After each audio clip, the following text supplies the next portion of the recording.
నమస్కారం. రత్నలహరి ఛానల్కు స్వాగతం, సుస్వాగతం. బ్రాహ్మణుల ఇంటి భోజనం గురించి మీరేమన్నా అనుకోండి మాస్టారు, బ్రాహ్మణ భోజనాలు భలేగా ఉంటాయండి అంటే ఏమిటయ్యా, మిగతా భోజనాలన్నీ తేడాగా ఉంటాయంటావా అని నా మీద విరుచుకుపడద్దు. నిజం చెప్పద్దు. ఇవాళ మనస్ఫూర్తిగా బొజ్జ పూర్తిగా నింపుకొని ఉత్తరాపోసన పెట్టి బ్రేవ్ అన్నం జరిగింది. మొదట చాప వేసి మమ్మల్ని ఆశీనులు అవ్వమన్నారు.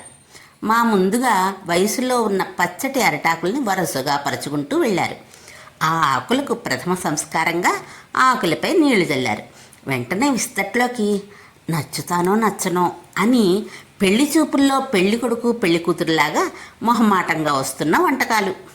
మొదట విస్తట్లోకి జీడిపప్పు పల్లీ సహిత పులిహోర హోరెత్తింది. పక్కనే పరమాన్నం ప్రత్యక్షమైంది.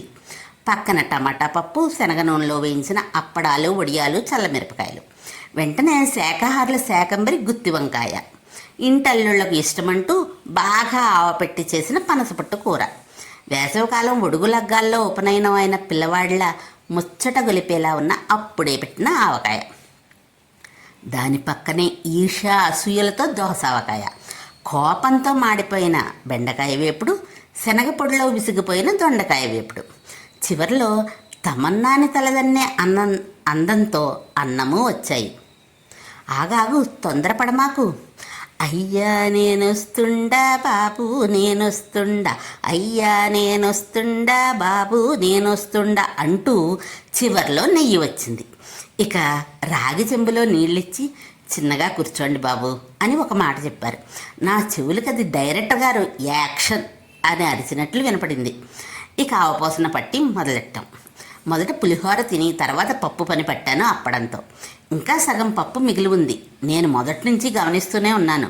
ఆ టమాటా పప్పు విస్తట్లోకి వచ్చినప్పటి నుంచి ఆ ఆవకాయకి లైనేస్తోంది. ఇక ఆ ఆవకాయ పెట్టి 6 రోజులైనా అప్పుడే ఆరిందా అయిపోయింది. వాళ్ళ ప్రేమకి ఆ నెయ్యిగాడు కారణం అయ్యాడు. ఇక నేను ఊరుకోలేదు. విశాల హృదయంతో ఆ రెంటిని నెయ్యిగాడి సాక్షిగా కలిపి మింగేశాను. వేడి తగ్గేలోపు తొందరగా తినవయ్యా మగడా అంటూ గుత్తొంకాయ ఘుమఘుమలాడింది. దాని పని కూడా పట్టేశా. వెంటనే బెండకాయ వేపుడు అందుకుంది. ఉంది కదా అని ఆ టక్కులు మారి వంకాయని అలా లాగించేయకయ్యా, తర్వాత దురదలని మొత్తుకుంటావు. పచ్చడి జీవితాన్ని త్యాగం చేసి వచ్చింది ఎవరి కోసం? నీకోసం కాదా అంటూ నసిగింది. దానికి దొండకాయ వత్తాసు పలికింది. ఇద్దరిని కలిపి ఒకేసారి లాగించేశాను. మొహమాటంతో మూల నుండి హాయ్ బావా అని మరదల పిల్ల పలకరించినట్టుగా పనసపట్టు కూర సిగ్గుపడుతూ అక్కడే ఉండిపోయింది. దాని పని కూడా పట్టి ఇక పెరుగన్నం వైపు కాశీయాత్ర చేద్దాం అనుకునేలోపు పరిగెత్తుకుంటూ వేడివేడిగా సాంబార్ బామ్మర్దిగాడు వచ్చి, అదేంటి బా అలా వెళ్ళిపోతున్నావు, నన్ను నాలో ఉన్న ముక్కల్ని గ్రహించి మమ్మల్ని అందరినీ ఉద్ధరించండి అని బెల్లం ముక్కతో బతిమాలాడు. ఏమిటో నా మీద వెర్రి అనుకోండి. ఈ వంటకాలన్నింటికీను ఓ పట్టు పట్టేదాకా ఓ పట్టాన వదలలేదు. చివరిలో గులాబ్ జామున్ శోభనం పెళ్లి కూతురులాగా వచ్చి కవ్వించింది. దాన్ని తింటూ అల్లకల్లోలమై ఉన్న నా విస్తట్లోకి చూశాను. విస్తట్లో నుంచి వెలివేసిన కరివేపాకు దీనంగా నా వైపు చూస్తే ఆవకాయ టెంకే మోక్షం పొంది నాలో ఐక్యం అయిపోయిన భావనతో చూసింది.